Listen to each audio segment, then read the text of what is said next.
to be all professional and shit. What else would I be?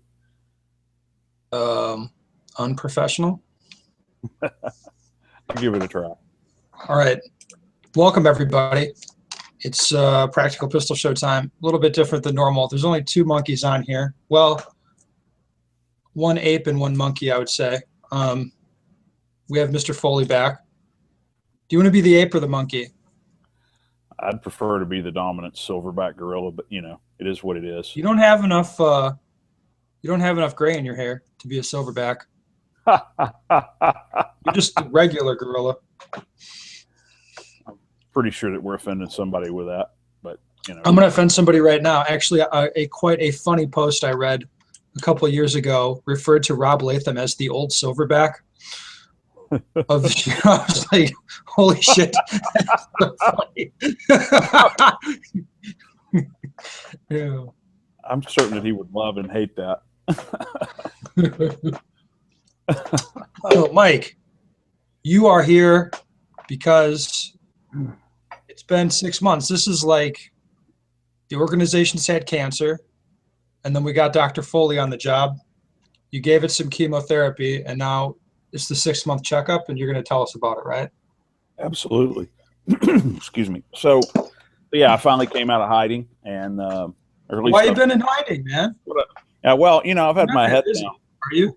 My head down working a whole lot. Yeah. There's really, you know, not that much to this job. You know, it's mostly sitting around sipping margaritas.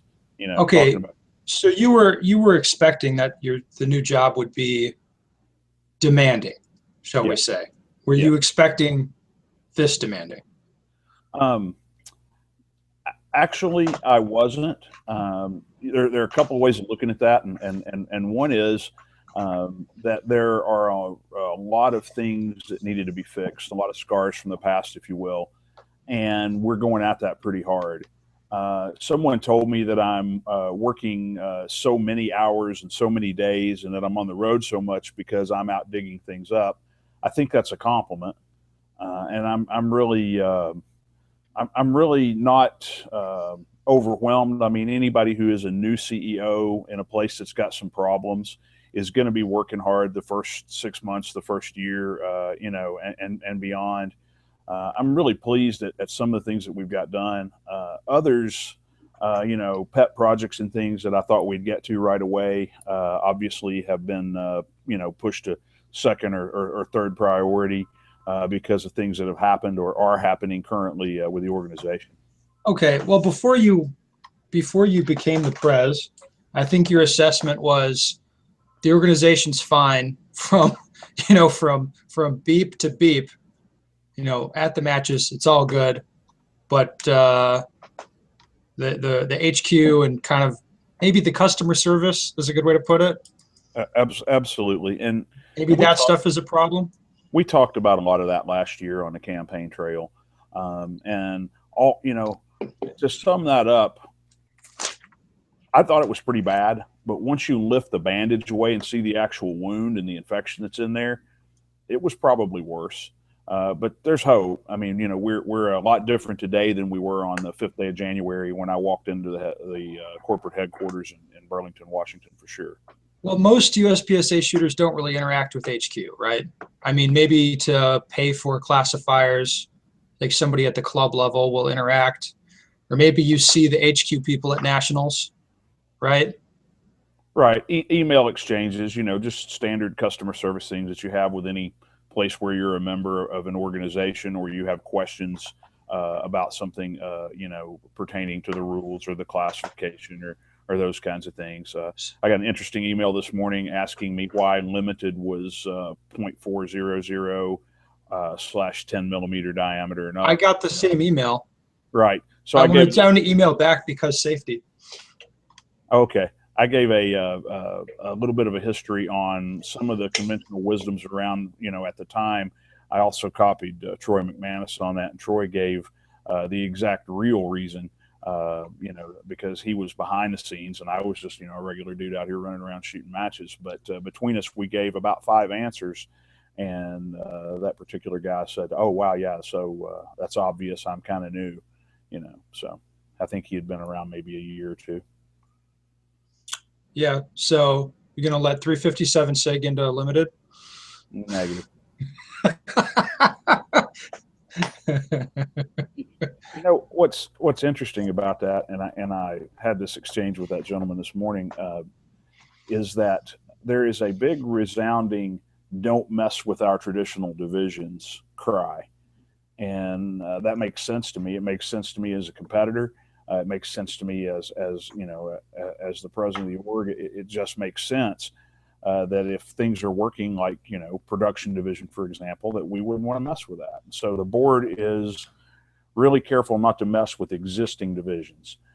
Provisional divisions, on the other hand, obviously are still in the the evaluation period, and it's okay to make some adjustments in those to see what's going to work and where it's going to settle, if it's going to settle. Okay.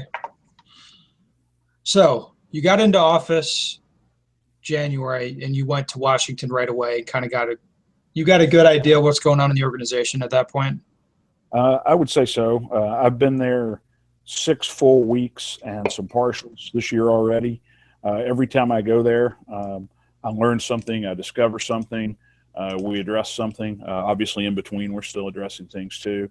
But I've spent more time at USPSA HQ this year already than any of my predecessors, with the exception of Dave Stanford, who lived there and had HQ in his basement. Okay. So what have you done there? I understand there's been some staffing changes and Absolutely. So let me talk about a couple, 3 things, and we'll talk about them kind of together. One of my goals was to change the corporate culture of USPSA. We talked about it last year. There was a pretty serious... the corporate culture before was kind of like, my feeling was it's kind of like it's the USPSA people sort of fending off shooters who complain a lot. Is that fair? Well, that was probably the assessment of it, given our former management. But to be honest, as a competitor and as a candidate last year, I saw things like a wait list for nationals, but then nationals being undersold by 100 people each. I saw registration ready to open and competitors standing there and staff ready, yet someone would let registration open because they had set a specific time. That's ridiculous. I saw a lot of non-response to emails, and that's the one thing that I get every single day in this job is emails. And a resounding message that continues to come to me is, "Wow, you answered. I'm surprised." And after I get over the thought of, why would you write me if you didn't think I'd answer, it occurs to me that they're shouting at the TV, man. Yeah, they wrote before and nobody answered, and that's unacceptable to me. But the most important thing is that the solutions that we were delivering were not being created and managed administratively by shooters, by people who compete in the USPSA and pull the trigger. And I don't ever want to see us make that mistake again. So it's kind of like a vegetarian cooking me a steak. It's exactly like a vegetarian. They have like some idea of how it's supposed to be, but they don't really know. Exactly. And so, in that regard, we recently recruited for a executive position within the organization, the director of finance and operations, and we conducted our entire search within the membership, because I never again want anybody to be involved in the management of this org that doesn't understand what it is we do on the ground, from level 1 matches all the way through nationals. That's just not cool with me. And so we recruited for that position with that in mind. We're getting all of the staff at HQ out to national championships this year. They're interested in going to level 1s in Washington area. We're doing everything we can to try to get our people on the ground where practical shooting is happening, because you can't sit in an office in an ivory tower in Burlington, Washington, and understand what someone does if you're not a part of the culture. Okay. Did I get on a soapbox? I'm sorry. So this was the start of the staffing changes, I imagine? Right. So kind of laid out the argument for the staffing changes, or whatever they were. Right. And so, we'll talk about staffing changes for a minute. I prefer to think of it as team building. And, sometimes when you're building a team, there are people who don't make a cut for the A team or the A squad or whatever. And that's okay. It doesn't mean they're bad people. It just means that sometimes they're not a good fit for what you're doing. So I evaluated our people resource on the ground, the people we employ, and made some adjustments. And to date, we have dismissed 2. We've retired 1. We've lost 1. We've promoted 3, and we've hired 2. And every time we eliminate or promote or change a position, it comes with an opportunity to reduce cost, to increase automation, to maybe get someone who's a better fit, to streamline those processes. And, what's happening as we strengthen our team is we continue to find more opportunity for improvement. And there are a couple of people, actually, let me say that all the people that remain have stepped up and stepped forward, and they understand the culture that I'm promoting, and that is member service. So It doesn't mean that 6 months into this that everything with USPSA is fixed. It doesn't mean that every problem or everything that plagues us on the range or everything that plagues us when we call headquarters is fixed. But it does mean that everyone is now on the page and moving forward with a customer service mentality in mind. And I have a couple of people who really stand out, and those people have been given promotions and responsibility. So if we could get specific with some of that stuff, you mean automation, things like, weren't the classifiers used to be hand entered into a system or something? The classifiers have evolved over time. I'm certain at one time that was true. They're obviously input. There are many ways that you can get that file now from, say, Practice Score, if you're a Practice Score club, to convert. We will at some point be in a situation where it will be seamless one-button upload from people who send a Practice Score that it bifurcate to USPSA. Ken Nelson and I visited a little bit about that when we were in Utah earlier in the year at the Area 1 Championship. Obviously, a goal is to make this easier as time goes on, not to continue to have proprietary solutions that reek of the 90s. And our people are on board with that. So that's one good example where things were not going to move unless someone made a management change and a culture shift. Okay. So it'd be things like the stuff you're talking about automating is shit like classifiers, or I don't know what else. Well, just anything that someone would do in their job.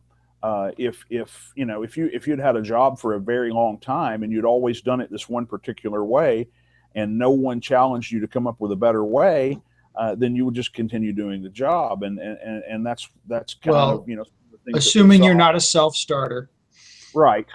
And and let me say this: even great self-starters have to have proper management and proper support, and we just weren't fostering that environment at USPSA the last few years. Period. Okay, so the team changes are for the better. Absolutely. You guys change the building?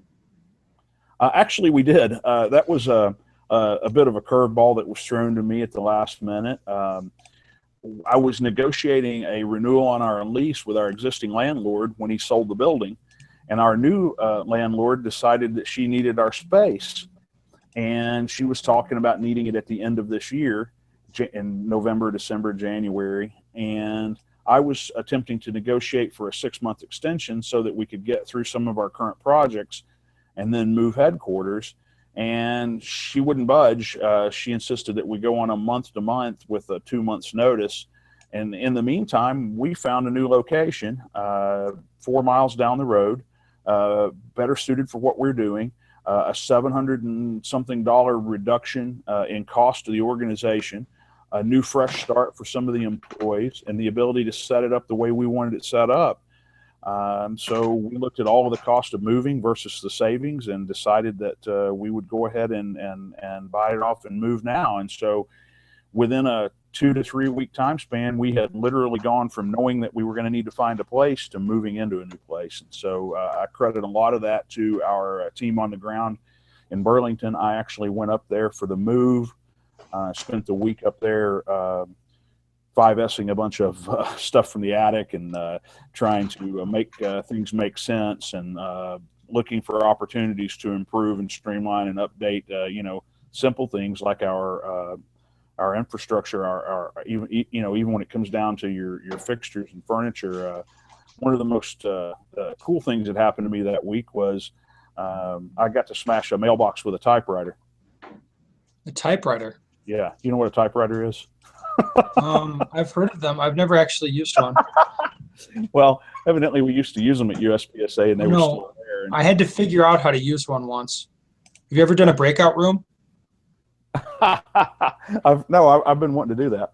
They had a typewriter in a breakout room, and I had to you had to use it as part of the game, and none of us knew how to use it, which was not so great. But we figured it out. That's the one time in my life I've used one as like a novelty product.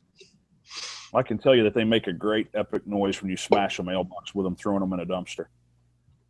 Those are expensive little fuckers, weren't they?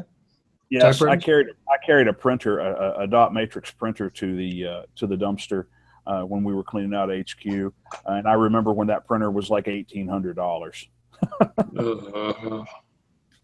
That's so much money. But okay, that's cool. So, let's take a look here. You've done some other changes as well, right? Like there's been some one thing I see in your manifesto here. Let's talk about communication.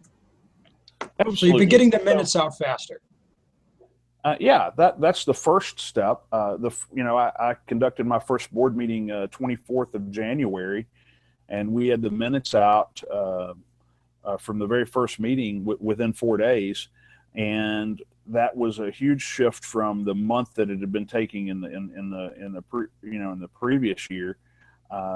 We got them out the next time within 40 hours, 40 actual hours on from the gavel coming down to the minutes up online, and the most we've taken was 8 days, and that's because the board meeting took place during the move of HQ.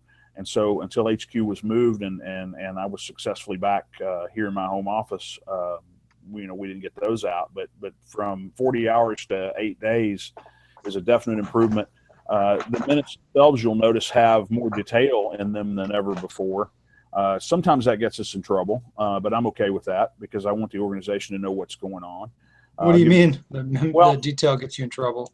Last month we had a 3-minute, and I'm talking generously 3 minutes, discussion about single stack division because I've been getting an inordinate amount of emails from members and vendors wanting us to consider bull barrels like IPSC.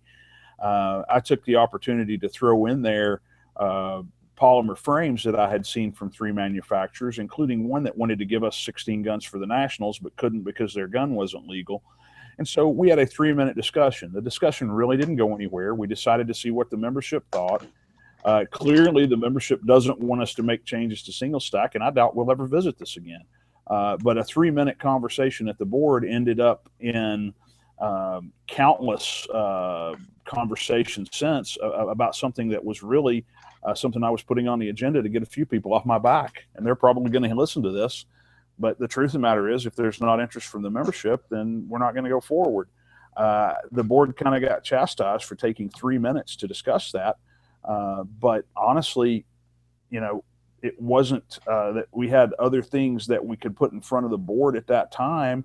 And I had a short agenda because we were doing job interviews. And so when I threw that in there, I had no idea that it was going to snowball and be this big deal on the internet. And I'd start getting all this hate mail from single stack shooters, of which I consider myself to be one. My read on that is if you keep, if you have a benign discussion, that's all. It sounds pretty benign, right? Mm-hmm. So if you have more benign discussions and then they go into the minutes, over time, people will ease up about that. As it sits now, probably most people look at the minutes and they're like, holy shit, if they're even talking about it, it's probably going to happen. Yeah, we need to say something now. Yeah, that's not the case. We're going to talk about a lot of things. On some of them, we're not going to take any action. On some of them, we're going to take minor action. On some of them, we're going to put it out and see what the membership says. None of these things are etched in stone. Obviously, we do have mission critical decisions that we make at every board meeting. We have mission critical decisions that we make administratively on the ground every day. But we're thinking about those with the membership in mind. What other issues do you see coming sort of before the board in the next, I don't know, the next few months? It seems like the equipment changes you're going to do have been done, or as far as like provisional divisions, that sort of thing, right? That's been done. Yeah. Well, the provisional divisions look to me like that they're in a place where we need to run a few months. That doesn't mean we won't make minor tweaks if we find small loopholes in what we put out, especially for PCC, for example. But if all goes well, we'll visit Carry Optics again in January, as I promised, to decide whether it's viable and what to do with it, if anything. We will be evaluating PCC probably about a year from now for the first time. After we get the minor quirks worked out of it, we'll run until next July or so and take a look at that. It's not there are no new divisions coming. That's the funny, every day I get suggestions: steampunk division, horseback division. I guess I kind of have inherited somewhat of a mess, which has given me a reputation for creating divisions. But trust me, I think we have plenty of divisions, and we need to try to make the sport as good as we can with the divisions that we have, the equipment rules that we have. And if something needs to be changed, let's change it for the right reasons, not for the wrong reasons. Okay. Is there any interesting stuff going on that the membership may not be aware of? Not, no, I don't mean that like, I'm not asking about secret stuff, but I don't know, any interesting decisions you've been making, stuff that you'd want the membership to know about? Well, one. I see that we have a lot of new members that are not U.S. residents. Obviously, everyone's got their eyes focused on what's going on in the Philippines. There's a particular group in the Philippines that have decided that they want USPSA as a product. We have not fought them in their endeavor, and they have worked very hard to put on a huge level 1 and now a level 3 that's going to happen in 2 weeks. And because of that, our membership is up in Asia. There are between 1,500 and 4,000 people there who want our game. We don't want to step on IPSC, and we don't want to create any adversity there. But if people are going to go to all the work to put on practical shooting under our label, then certainly we're not going to shun them or shy away from them in any way. We're real happy about having our friends in Asia on board. One of the other interesting things is that our membership's up overall. When I took this job, we had 24,858 members, and today we have 27,177. I thought this sport was dying and 3-Gun was replacing it. Anybody would say that's about 2 years behind the curve. Just because a new dog comes to town doesn't mean the old dog's dead. All right. So another interesting thing that had happened is USPSA's relationship with our media partners had kind of been left to die, and I've renewed that relationship. We're going to be covered on Shooting USA and Shooting Gallery on the Outdoor Channel. I've also worked with some mainstream reporters and a few guys writing books and some magazine people, and I'm kind of reaching out to what I would consider to be the gun media. And we're going to try to get as much coverage as we can for our nationals, for our sport, and for our divisions. Did you tell anyone how did that relationship end? Because I know I saw the Shooting USA guys kind of a fixture every year at production nationals. And then sort of mysteriously last year, they were nowhere to be found. Let's just leave it to seem like nice enough guys. So they certainly are great guys, and they're very interested in what we're doing. It was bad business and bad administrative decision that led to them being alienated and not able to participate. I started repairing those relationships at the SHOT Show in late January. Had meetings with the producers of both of those shows. Since then, we've had a lot of conversation, and right now, our media partners and our match directors for production nationals next month at Paso Park are working to bring you some a little less plywood and a little more black wire mesh, some media friendly stages where people at home can plug in and actually see what we're doing on the ground rather than just see you duck behind a wall. And I think that that's going to be a good start in repairing those relationships, and also for gaining us some visibility that we've been lacking in recent years. Okay. And I guess the other question, probably on most people, it's on my mind, definitely, because I got to get my schedule done. What's it looking like for nationals next year? As it stands right now, I don't have a single contract for next year's nationals. There are various reasons for that. Multi-Gun is changing venues, and Pete Rensing and I are working on getting a venue together, not too far from last year's venue. But since it's last year's venue was which one? It was in Las Vegas, and I can't really was say that Desert Apartments. Right, and I can't really say where the nationals are going to be. The board's kind of got a rule that they put on presidents about not announcing nationals until they're contracted and final. But we are working on something in Las Vegas, just at a different range, and I hope that comes to fruition really quick. Single stack revolver nationals are going to have 3 minor changes before I will contract them again with the Single Stack 1911 Society. One of those is that we get ultimate and final control over our stages. A second is that we absolutely positively appoint a match director who knows what our product is that we put on the ground all over the country, not just for one division or one location. And the third is that we get a solid idea of how prizes and awards are going to be distributed before people pay to enter the match. And so these are things that I'm currently trying to work out. Once I get those worked out, we'll be able to contract a classic nationals. Obviously, so that'd be the same format and time frame, basically, is what you're looking at. Well, I would hope so. There is enough tradition there to consider that. However, we have to be able to put on a USPSA match in the same flavor that we're putting on USPSA matches, and I don't think this is going to come as a surprise to anyone. The same, the same goes true for the revolver shooters.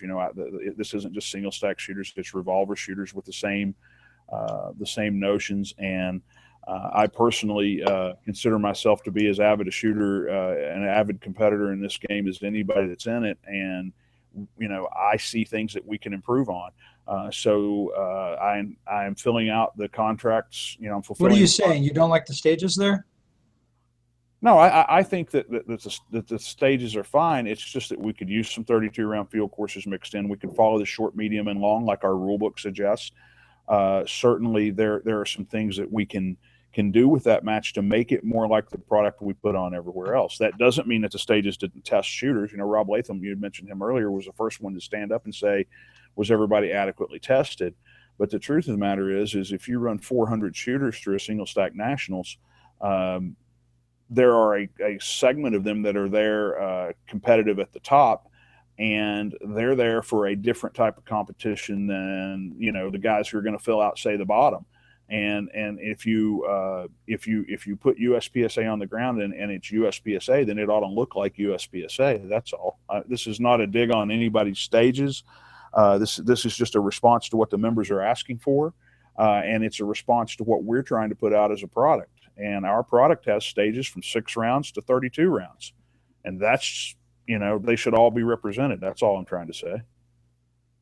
So high round count stages matter. They do. So the low round count, they all matter. That's the point. You can't just shoot all up. Lives matter. I wouldn't go that far. So I'm just trying to read the tea leaves about what you're saying. So you want to change it. Well, maybe you can't say this, but I can. People have complained about single stack national stages for a while. I mean, that's not a new thing. People like to complain about it. I'll acknowledge that. I've received a lot of them. Yeah. And I think everyone who's talked to me about it knows where I stand, and they know that that's why we don't have a contract for next year, and that we'll be working it out. All right, cool.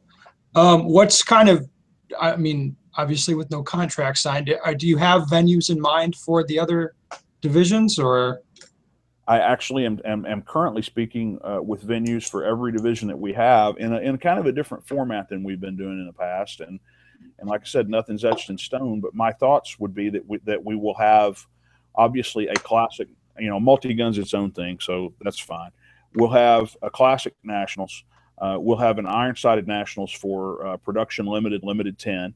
And then in another location at another time, we will have an optic-sided nationals for open PCC and carry optics. That also will give some continuity, irons versus optics, give people the ability to do a couple of divisions. We'll give people in different geographies the ability to get, to a nationals, hopefully. And by spreading it out, maybe if you can't make one time frame, you can make the other. This is a little bit different format. It's not a 8 different nationals like some people prefer. It's not a run what you brung, all divisions together, like some people prefer, but I think it's a little bit better mix than what we've had in the last few years. That mix sounds a lot more sensible from a stage design perspective, for sure. Certainly. Absolutely. Okay, and then World Shoot's kind of fucking things up as far as timing. It is creating a little bit of a schedule issue. Obviously, we don't want to put a nationals in place of a World Shoot. I'm already missing the IPSC enclave in Europe because we have a nationals here the same week. You got a guy repping you. He's going to grow a beard. He's going to look just like you. Oh, I'm actually honored to have someone representing us there, and obviously I'll be getting with one of the other RDs to vote our proxy on the change that's upcoming for IPSC. Looks to me like just a housekeeping kind of thing. I don't know if you've seen that or not. Yes. I've seen it. Looks like not good, but that's okay. Well, that's like I said, someone will have my proxy for that. I don't know that our proxy matters, but we're certainly going to vote it the way we feel. Yeah, we should have set that shit up as like the UN Security Council. We can just veto dumb shit, but oh well. In talking about nationals, I'm obviously fulfilling all of the contracts that were in place when I took the job. 2017 and beyond will be my contracts, and they'll be different. And I'm trying to listen to what people at the nationals are saying and people who didn't go to the nationals for whatever reason are saying. And so we're really trying to put together national championship venues that make sense. And I think that that's always going to be an evolution. I don't think we'll ever land on, an absolute, it's always going to be in one place. It's always going to be at one time. It's always going to be all inclusive. It would be nice if we could, but the data suggests that we have more people shoot and enjoy a national championship if we do have a little bit of diversity in it. Okay. Racial diversity. I don't know what you're saying. Just a little bit different venue. Obviously, match directors and locations get tired from time to time. I know that one year I spent a lot of time at one particular venue. It seemed like everything we had was there. And so I just want to make sure that we, do what we can to continue to grow the sport and to continue to offer a nationals product that makes sense. And if it ever gets to the point that we need to go a different direction, then we'll go that direction. But okay, obviously we're making some changes based on member input, and in this particular case, I'm talking about the members who shoot the nationals. All right. So, anything else going on you think people want to know about?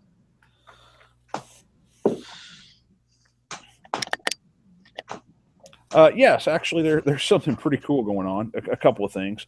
One is last year I talked about committees, and I talked about adding people to committees that weren't on the board, and the board blessed my notion, and we put some non-board members, just some regular Joes, some members, some match directors, some shooters to work for the organization. And the best success story I've got today is the Steel Challenge Committee. I know you don't care much about Steel Challenge, but a lot of people out there do. Not a lot, but yeah, some people do. It has its own tremendous cult following, and it's growing. And we've sat on our butts and done nothing as an organization about it, and it's time to do something. So Zach Jones, who has been helping us with the new Steel Challenge classification engine, is also going to be working on getting the rules updates and making tweaks and so forth. We're looking at having a Steel Challenge National Championship, but I am under obligation not to discuss that right now due to a contractual issue from the past. I'll have that worked out pretty soon. Matter of fact, it is worked out. I just need to notify everybody that it's worked out.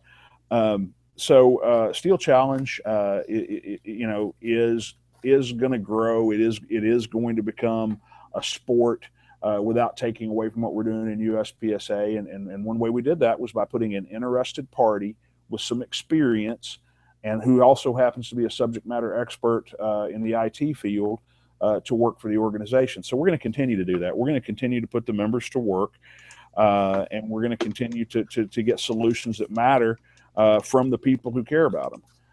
The other big win that we've had in that line is we have been streamlining the national slot process. Last year, when I learned that we had people on the wait list but were undersold for open and limited, I knew there had to be a better way.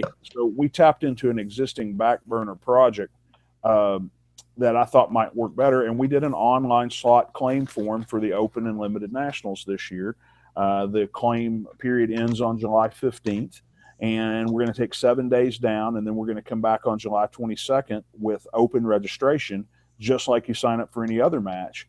And we're going to pre-sell our nationals, hopefully in July, and not have people waiting to get in, not knowing if they can get in a week before the match. That's not cool. People need to plan their vacations, their time off, their travel, and you can't do that with short notice. And so that was a failing I saw in last year's nationals that I can't allow to continue.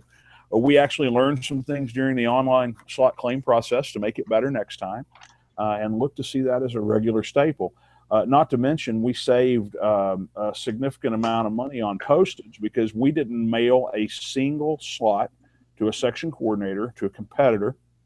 We didn't handle any paper. Everything was done 100% online. Yeah, I have to tell you, the mailing the slots thing is kind of stupid. I thought it was a throwback to the to times gone by. There's no question that it was stupid. Unless you mail a candy bar and then you open up the candy bar and you like have the Willy Wonka golden ticket, that would be kind of cool. But I think that'd be more expensive.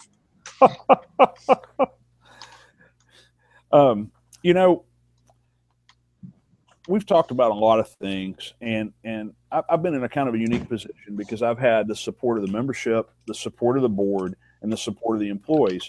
And so one of the reasons you haven't seen me is I've been trying to make the most of that. I've been trying to keep my head down and stay focused on working. One of the things that's going to be a huge win for us is our new director of finance and operations, Gary Nash. He is a policy and protocol guy. He is certified with so many accounting certifications that I can't remember all the letters. And when he gets here, which he starts July the 11th. He and I will be in Burlington the week of the 11th through the 15th. And he's already got some process improvements. He's already got some policies that we're lacking to put in place. Is that slot replacing the executive director slot, or what's happening with that? It is not a direct replacement for the executive director's position, although some of the things that the executive director was responsible for or should have been responsible for are in the job description of the DFO. The DFO is also replacing an expense that I want to remove for an outsourced CFO that we have working at the org 1 day a week. And so it's kind of a combination of duties plus some new duties. Our compliance, our regulatory and tax compliance was called into question a little bit, and we were lacking on some of those things, and we've already got those up to date. But with a guy in the seat that can do that, and I spoke to Gary over the weekend, and one of the things that he said to me that kind of just keeps coming back to me is it's real parallel with something I said last year, and that is we have to put operational procedures in place for this organization such that it transcends the personalities in the room. It doesn't matter who the USPSA president is. It doesn't matter who's on the board of directors. If the organization runs smooth, then the president and the board of directors can focus on the important mission critical details as provided to them in information from the director of finance and operations, the IT director, the director of media and events, the director of the National Range Officer Institute. And so the corporate structure that I'm putting forward has 4 management positions or 5, not a single management position, so that if your single manager gets hit by a bus or has some sort of health issue or decides to move or whatever, that you're not stuck with a single point of failure and with one person making all the decisions. It's just unhealthy for an organization like ours not to have more people involved in the work and more people involved in the management. And so that's the direction we're going. All right. So what do you think is going to happen next year for you? Next year we'll have some interesting new, formats and venues for nationals like we talked about. I'll hope to shift a lot of the administrative. See, I've been doing 2 jobs since February. I hope to shift a lot of the administrative, inner workings of the office portion of what I've been doing the last few months over to the DFO. And get back to being focused on big picture, important tasks, surrounding our events and promoting our membership in events. Hey, side note, what do you think about this California thing going to a hard 10 rounds? That, if I read right, that part of the law doesn't take effect on January of 2017. It's a year or so beyond that. Yes. But I think that it's not that much of. I mean, obviously, it's a game changer for us. It's going to be difficult for competitors who have always had high capacity magazines and shot limited or open or multi-gun in California. So it's going to be a change. Does it mean USPSA is dead in California? Absolutely not. Does it mean that maybe we'll have more production in L10 shooters and single stack shooters? Probably. Well, open. Are you going to do what's happened in Canada? What's that now? Well, I shot a match in Canada like 3 days ago. So there, everything is 10 rounds. So 10 rounds for open, 10 rounds. I mean, what are you thinking to do about that? Just, open will be restricted to 10, limited will be restricted to 10. Limited 10 is still pointless. Production still restricted to 10. That's such an easy decision to make when we're forced to make it. What I'm hoping for is some appeals for the people. Yeah, that's not going to happen. They're fucked. California to get creative, come up with ways around this. Maybe, I saw a rifle this morning that meets all the criteria for the new law, such that a person can still own an AR-15. And I think it's kind of interesting from that perspective is unless they get people like us, enthusiasts, sports people involved in their bad legislation, they're always going to miss something. And so hopefully we can exploit those loopholes and continue to operate. If open goes to 10 rounds, then people will have to decide if they want to shoot open in California. No, they're going to shoot open in California, and they're going to have to get a slide stop that functions on their open gun because they're going to be using it. That's not that hard. If it comes to that, it's not really that hard to do. No, it's not. It's not a huge deal. The other thing in the law that I think is kind of fuzzy is there might be a problem for some of us that occasionally go to California is they're putting restrictions on ammunition purchases and importation. So I think right now you can bring in 50 rounds to shoot a match in California. Right. That's not be cool. Cut. No, that would get me maybe like I could do a few IDPA stages, but yeah, you can't even shoot an IDPA match with 50 rounds. So that's kind of, that's going to be an issue. And like I said, hopefully there will be some things going on. Obviously, if asked to participate or chime in with any project that's looking to save competition in California, I'll give as much time to that as I can. I am not an attorney.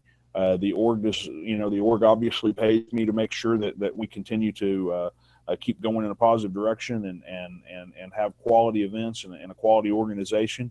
And so if there becomes a sounding board within the industry, I'll be happy to participate in that or appoint someone to participate. We really do want to continue the history of competition in California. In a lot of ways, our sport started in California. I don't think the sport's going to go away from California. I don't think that's really on the table yet.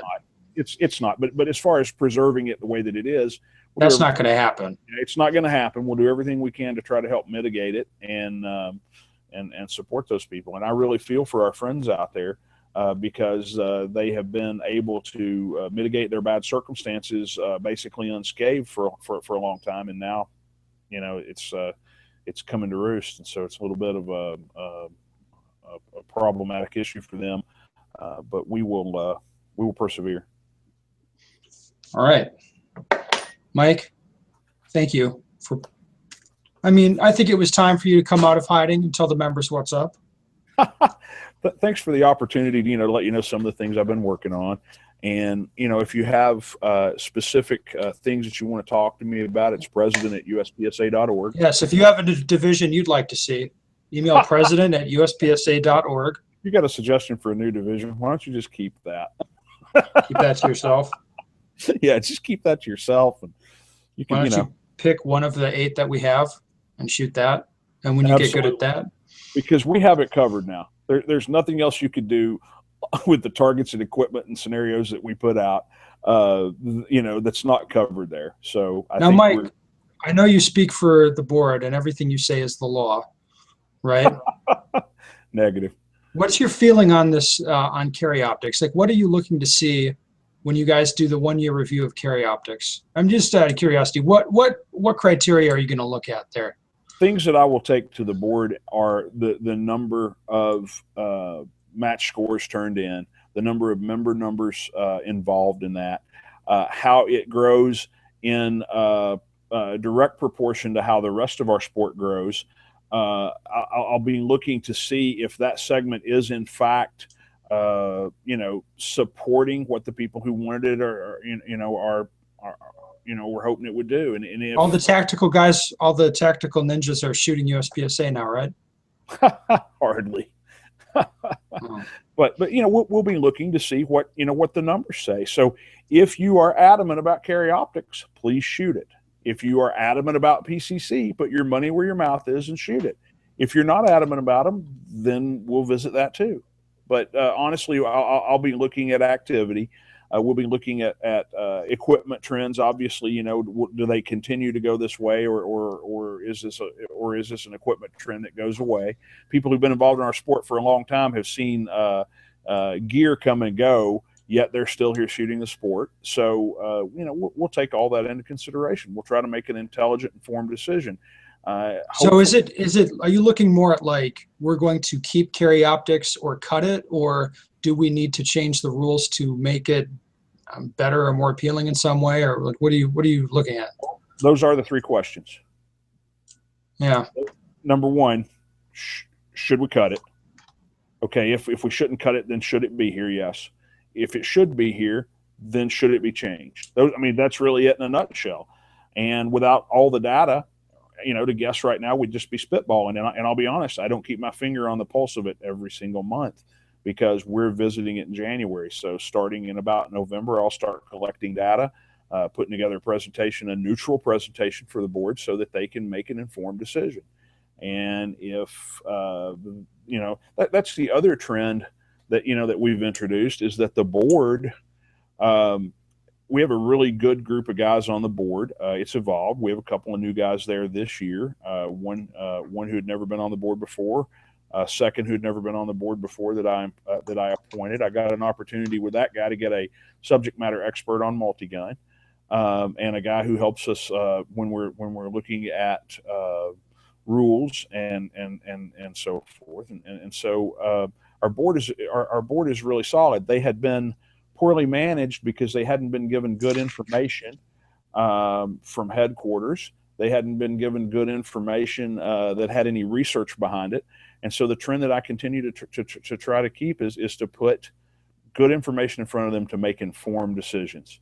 And it's not always going to be the decision that everybody likes. I can promise you that regardless of when an issue comes up, whether it's what to do about poppers or what to do about division equipment or where to have the nationals, that you're going to have people at each end of that argument that are absolutely not going to move. And they're going to be, and so everybody's going to fall on one side or the other. We can't always do something that everybody's going to like. Are you guys here? Popper calibration wars are starting now. Pick a side, motherfuckers. Strap on a helmet and start shooting. That's the other one is Never think for a minute you're not hearing from me that I'm not reading. And I've read everything there is on popper calibration. Troy McManus and I have discussed popper calibration. No, I'm not trying to fucking get into about that right No, now. It's okay. we're not going to get into it. I don't want to see you explode. But the truth of the matter is that we look at these things. And so just because I didn't put it in an agenda where I had some things that were a little more important that I had a little better information on, doesn't mean that we're not kicking it around, that we're not talking about it. But I have to be careful, because if I say, yeah, we're talking about popper calibration, then it creates an expectation that may disappoint. And so just know that every issue that comes up, everything that's going on out in social media, that we're acutely aware of it, and that we're working with you on it. And in that popper calibration thing, it's so many pages now that I can't remember when there was actually something new said, but that we're even all mixed when we're discussing it online, that nobody has come up with something that everybody said, oh, that's it right there. And that's not going to happen. See, that's what we need you to do, Mike. Absolutely. No, So, not come up with something that everybody's going to like, but pick the thing that is the best and do that thing. Right. And so one thing that we easily forget when we have someone championing for a cause that we can get behind is we easily forget how we got there. Or in the case of that gentleman we were talking about earlier, he wasn't around when we made that decision years ago. And so, I'm real interested in listening to everybody on that and trying to figure out why we're doing what we're doing and what we can do better. And some of the ideas that you sent me, and you wrote me a nice email, were good ideas. And you and I talked about those. As a matter of fact, I think I responded. I like this. I like this. I like this. This I don't think will work, and here's why. And so let's just keep the exchange going. Let's come up with something. Okay. And to have some new divisions I want to. Negative. No new divisions. Read my lips. No new divisions. No. See, that's good. Proper calibration is the biggest rules thing I have to bitch about. I was thinking about this the other night. The only other thing that I've seen where I thought was genuinely unjust, like I really didn't like it, when you have a wall out, this is a very minor thing, and I don't know that you do anything about it. I'm just going to say the only other thing I've seen that was genuinely unjust, you get a wall outside a fault line, and some guy's shooting, like the way the stage is set up, and his hand makes contact with the wall, just incidentally, just as he's shooting targets, and then he gets per-shotted for it, for using support. When he wasn't supporting himself on it. Yes, I've seen that, and that really pissed me off. But that's the only things I've seen that, like, in more than a decade of doing this, that have genuinely pissed me off. Well, and I want to address something there. Let's absolutely positively make certain when we're making accusations that we understand that not everybody who picks up a timer at a level 1 match is an RO. Not everyone who passed the test is a good RO. And we strive to do everything we can to have consistency in that program. Let me add a little bit more to that, Mike. Right. A lot of guys take it personally if you criticize something generally.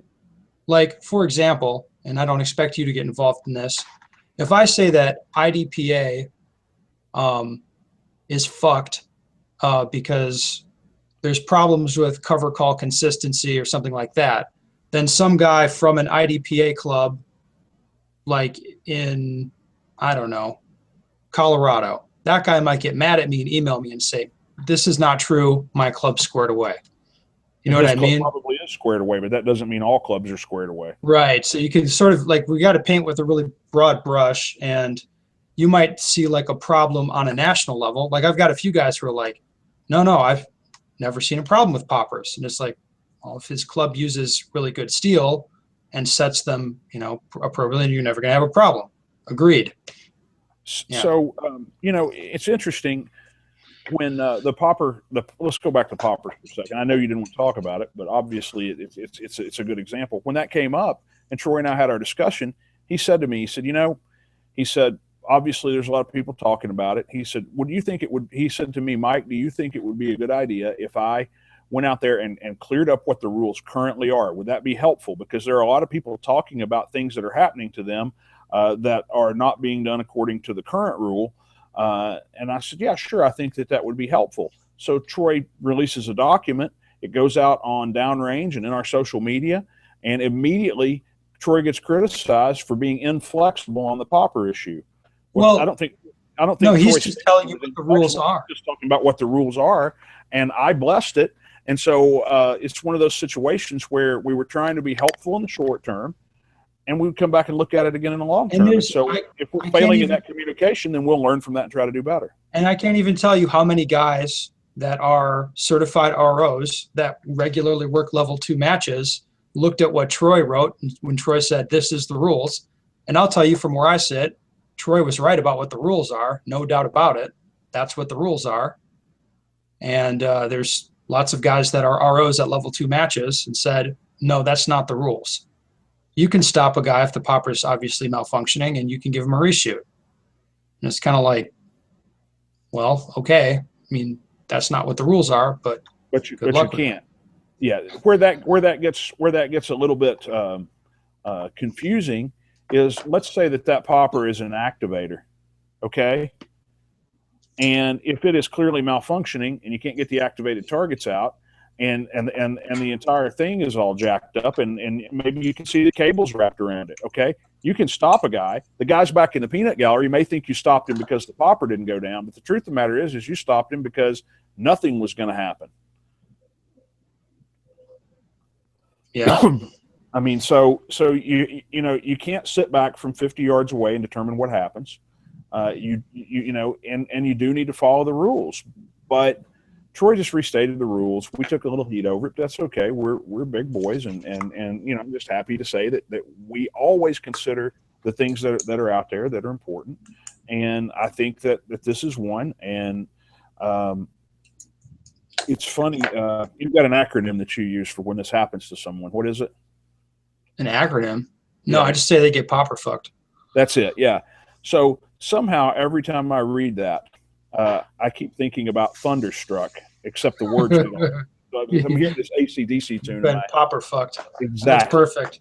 So I just, driving down the road, listening to AC/DC, thinking about poppers. Yeah. And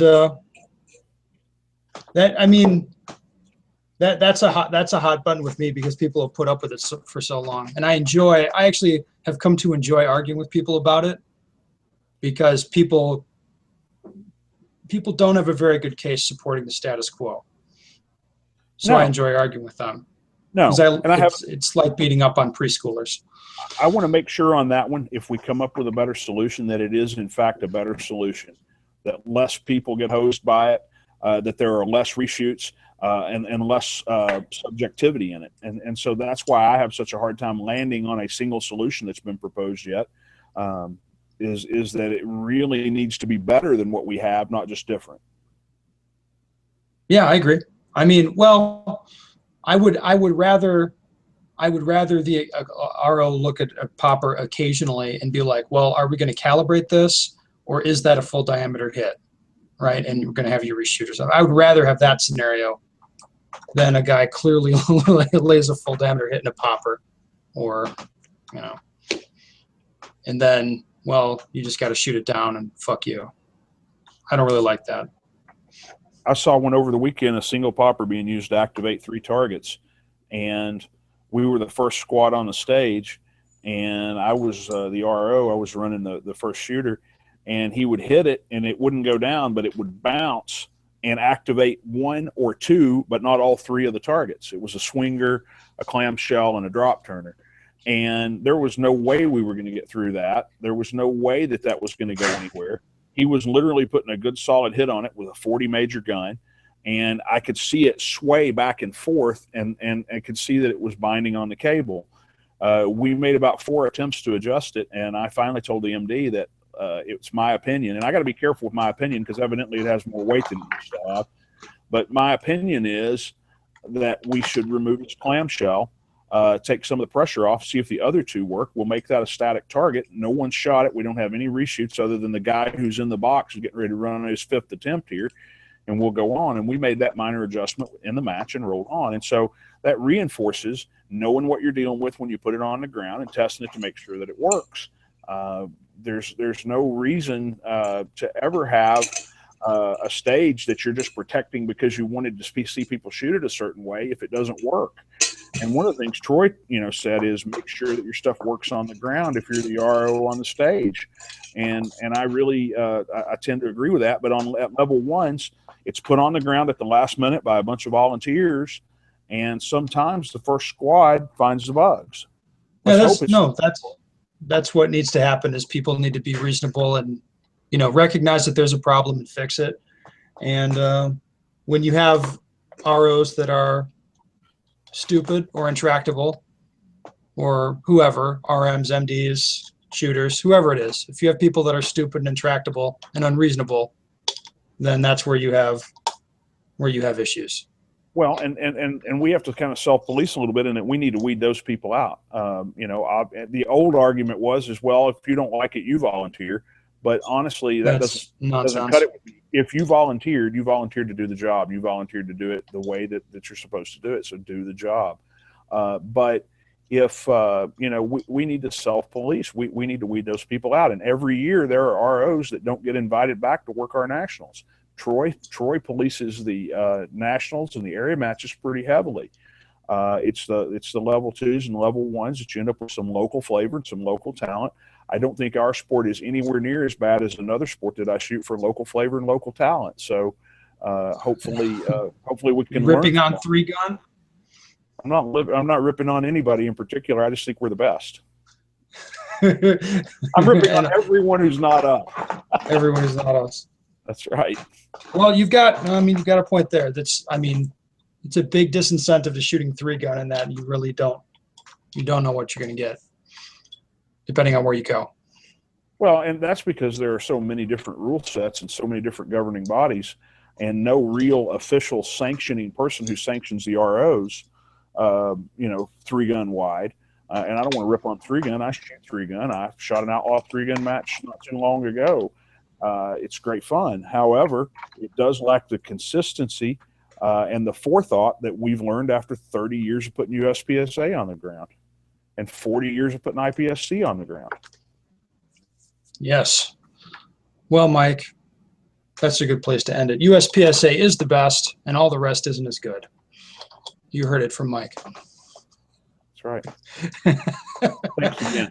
All right. If you have, like I said, if you have a division you want to see, it's president@uspsa.org. If you have a shooting question you want answered, it's bensteger@gmail.com. I mean, I'll take the division stuff too, because I think that'd be funny. But if the funniest division you can think of, send it to me. I'll make Mike a list. I'll send it to him, and he can ignore it.